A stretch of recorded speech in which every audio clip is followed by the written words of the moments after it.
Hello students, welcome in alphabet classes. आज हम लोग लेंस की स्टडी करेंगे लाइट चैप्टर में। पिछले क्लासेस में मैंने थोड़ा सा लेंस को एक्सप्लेन किया था, व्हाट लेंस ये बताया था, लेंस क्या होता है।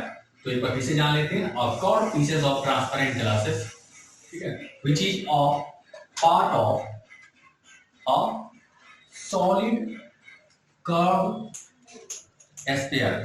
सॉलिड कर्व स्फीयर बोल सकते हैं या फिर सॉलिड कर्व ट्रांसपेरेंट स्फीयर बोल सकते हैं। It is a part of solid sphere. पिछला क्या था, वो मिरर हॉलो स्फीयर का पार्ट था, ये सॉलिड स्फीयर का पार्ट है। फिर रिफ्रैक्ट द लाइट रे, जो कि लाइट रे को रिफ्लेक्ट करता है, उसे क्या कहते हैं, लेंस कहते हैं। अब बात करते हैं types of lens. Types of lens, पहला क्या होता है, कॉन्वेक्स। दूसरा कॉन्केव लेंस। पहला होता है कॉन्वेक्स लेंस, दूसरा होता है कॉनकेव लेंस। अब आइए देखते हैं कॉन्वेक्स लेंस क्या होता है और कॉनकेव लेंस। ये होता है कॉन्वेक्स लेंस, ऐसा होता है, और कॉनकेव लेंस कैसा होता है, ऐसा होता है।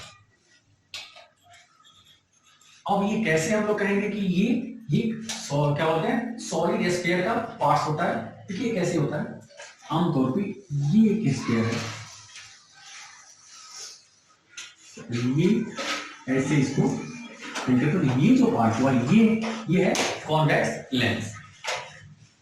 आगे बात करते हैं, अगर ऐसे करते हैं, दो स्टेप को ऐसे लेते हैं और फिर इस शेप को मिलाते हैं, तो ये जो बनता है ये होता है कॉनकेव लेंस, ये होता है कॉनकेव लेंस। और यहाँ पे हम लोग ऐसे करते हैं, ये एक सॉलिड को यहाँ से ऐसे काटते हैं, तो ये जो बना दोनों, ये कॉन्वेक्स लेंस, ये कॉन्वेक्स लेंस, और ये जो बना ये पार्ट बीच वाला, ये है कॉनकेव लेंस। डिफरेंस जान लेते हैं, what is concave lens and what is convex lens. The types of lens, the types of spherical lens which is thinner at ends and thicker at middle, that is called convex lens. It is also called converging lens. convex lens को क्या कहते हैं, converging lens। ये mirror के just opposite है, क्योंकि उसमें concave वाले को कन्वर्जिंग और कॉन्वेक्स वाले को डाइवर्जिंग बोला जाता है। ठीक है, अब कॉनकेव की डेफिनेशन अगर हम लोग देखते हैं, the lens which is thicker at and, negative मोटा है और ये दोनों एक मोटा है, एंड थिनर एट सेंटर और middle, that is called concave lens.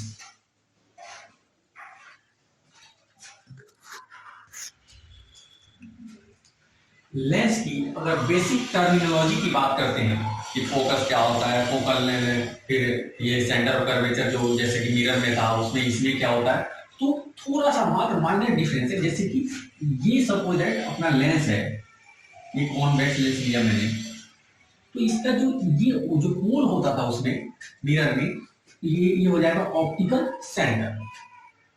The mid point of क्या बोलते हैं, lens which is on the principal axis, that is called optical center। इसे O से P से या C से भी डिनोट करते हैं, और जो मिरर में हम लोग C से डिनोट करते हैं, सेंटर ऑफ कर्वेचर, वो चूंकि F का डबल होता है, इसलिए इसमें 2F से भी डिनोट करते हैं, इसमें 2F लेते हैं लेंस में।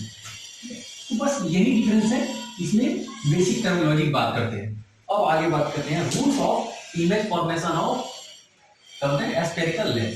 इसके क्या रूल्स हैं, तो इसमें भी सेम उसी की तरह रूल्स हैं। इसमें 3 रूल्स हैं। पहला रूल्स,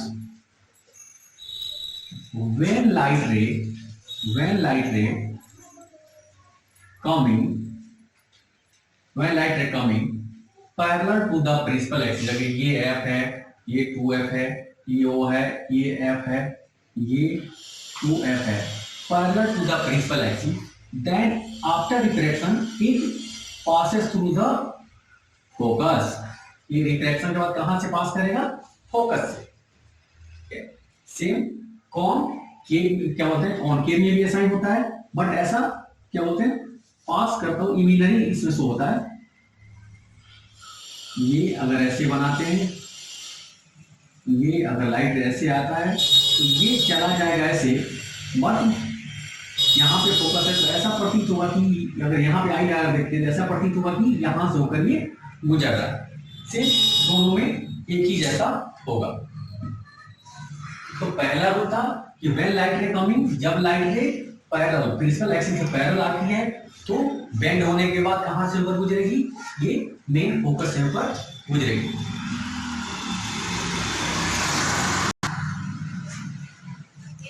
नाउ अब हम लोग रूल नंबर 2 सेकेंड रूल देखेंगे। सेकेंड रूल फर्स्ट रूल का जस्ट अपोजिट है। उसमें था कि अगर parallel to the principal axis आता है तो फोकस से होकर गुजरेगा, और इसमें है कि अगर लाइट रे फोकस से होकर जाता है, फोकस होकर जाती है, तो after reflection parallel to the principal axis हो जाएगी। या फिर ऐसे ले लेते हैं, तो आफ्टर रिफ्लेक्शन कहाँ, parallel to the principal axis ये हो जाएगी। When light ray coming through the focus after reflection it will go to the parallel of principal axis, मतलब रिफ्लेक्शन और प्रिंसिपल एक्सिस से होकर गुजरेगी। थर्ड रूल की बात करते हैं। थर्ड रूल बहुत ही कॉमन है। व्हेन लाइट रे passes through the optical centers then it will go straight, मतलब ये सीधे चली जाएगी, बेंड नहीं होगी। जब लाइट रे ऑप्टिकल सेंटर से होकर गुजरेगी तो ये बेंड नहीं होगी, ये बेंड नहीं होगी, ये बेंड ऐसे ही निकल जाएगी, ये बेंड नहीं होगी। जब लाइट रे ऑप्टिकल सेंटर से होकर गुजरेगी तो इट विल नॉट बेंड, ये बेंड नहीं होगी।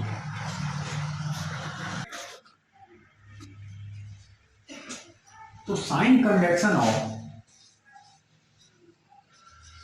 लेंस की बात करते हैं तो ये सेम मिरर के जैसे ही होता है।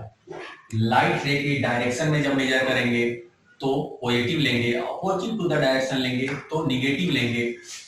ऊपर प्रिंसिपल एक्सिस से ऊपर मेजर करेंगे तो पॉजिटिव लेंगे, और नीचे मेजर करना हो तो निगेटिव लेंगे। ठीक है, सेम मिरर के जैसा ही होगा। सारे जो है वो ऑप्टिकल सेंटर से लिए जाएंगे, all measurements will measure from optical centre, यहां से लिया जाएगा। इसके ऊपर पॉजिटिव, नीचे निगेटिव, इस साइड में पॉजिटिव, इस साइड में निगेटिव।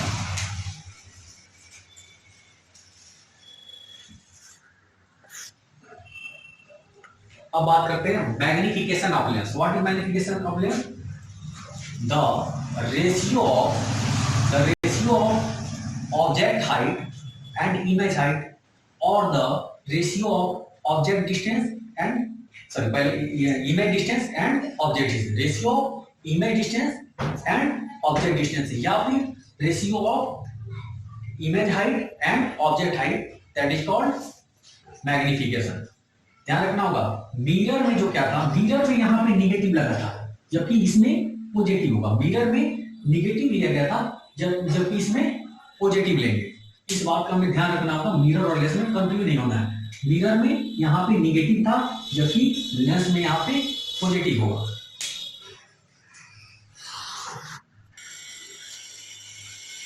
अब बात करते हैं लेंस फॉर्मूला की। Lens formula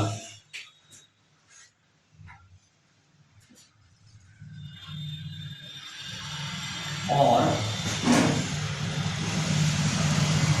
relation between U, V and F, ये होता है 1/V minus 1/U equal to 1/F, यानी reciprocal of image distance minus reciprocal of object distance equal to the reciprocal of focal. क्या होता है? Focal length होता है, focus नहीं, ये फोकल लेंथ होता है। इस बात का ध्यान रखना होगा कि ये मिरर में ये पॉजिटिव था जबकि इसमें निगेटिव होगा। तो this is called lens formula or relation between U, V and F। इसको प्रूव भी किया जाता है, लेकिन हमें ये 10th क्लास के सिलेबस में ये प्रूफ इसका नहीं पढ़ना है। हमारे जमाने में लगभग अभी से 10-15 साल पहले इसका प्रूफ पढ़ना होता था। इसकी क्या बोलते हैं, डेरिवेशन, इसका पढ़ना होता है, बट अभी इसको स्टडी नहीं करना है, हमारे सिलेबस से इसे रिमूव कर दिया है।